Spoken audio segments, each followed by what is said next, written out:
Bonjour Akiko et Bonjour. un grand merci de nous rejoindre pour le vernissage donc, de notre exposition pour laquelle vous y êtes beaucoup, qui s'intitule Paroles d'enfants de Fukushima. Donc je vais vous poser quelques questions auxquelles vous voudrez bien répondre.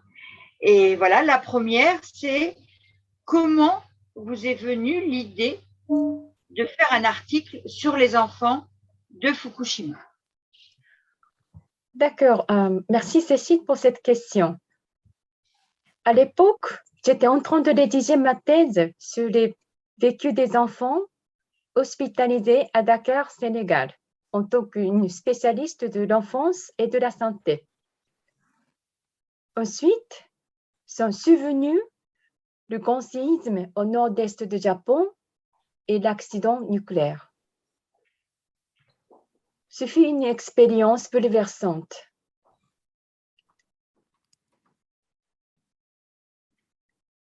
J'ai vécu beaucoup de souffrances. J'ai observé beaucoup de souffrances des autres, en particulier celles des réfugiés autour de moi. J'étais moi-même inquiète de la contamination de l'air, de l'alimentation et de l'eau. Dans ces conditions, je me suis posé une question. Qu'est-ce que je peux faire en tant que scientifique? Ma réponse était de recueillir les paroles des enfants du Japon et de montrer leur réflexion et la capacité d'influencer la société. Voilà. Merci.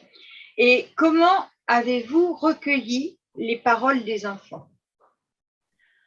Alors, j'ai examiné les témoignages d'enfants écrits et publiés dans les journaux, les magazines et les websites entre les mois de mai et septembre 2011. Et qu'avez-vous appris sur ces enfants? J'ai appris que ces enfants comprennent bien la société, la réalité sociale. Ils peuvent également s'exprimer leurs pensées, les émotions de façon très claire. Ça fait une surprise. Et avez-vous obtenu des retours sur votre travail? Oui, bien sûr. J'ai publié cet article en français, ce qui était très rare à l'époque. Donc, plusieurs scientifiques l'ont cité dans leur ouvrage. J'ai été contactée par André, à l'époque le blogueur et le président de Clilan aujourd'hui, pour partager cet article sur l'Internet et ensuite pour faire un livret. Et que voulez-vous transmettre aux jeunes et aux adultes sur le nucléaire aujourd'hui? Moi, je voudrais transmettre à travers cet article l'expérience des enfants du Japon,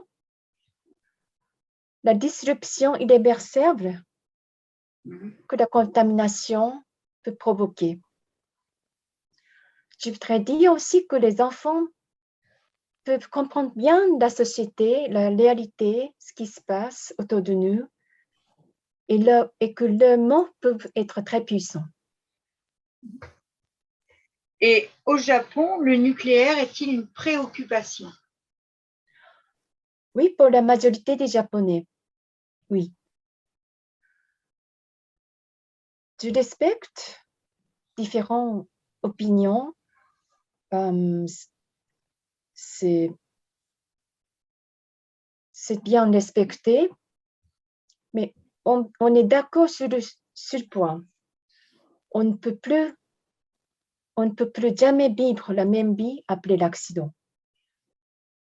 Et il est difficile d'oublier ce qui est arrivé après cet accident de Fukushima. Et votre intérêt pour notre exposition afin de parler des enfants de Fukushima aux autres enfants et jeunes en France?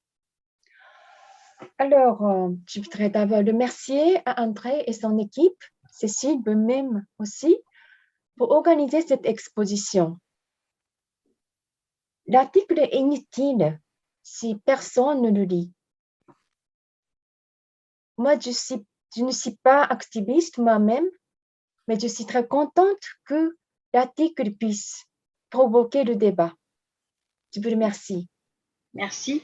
Eh bien, nous, on est aussi très contents que vous nous ayez autorisé à le publier, aussi ainsi que la dessinatrice, là, Misato Yugi, qui nous a autorisé à publier les dessins. Et on espère pouvoir faire circuler l'exposition dans les lycées et les collèges et l'université pour justement que les jeunes prennent conscience du risque du nucléaire. Voilà. Merci beaucoup, Akiko. Merci. Merci, Cécile.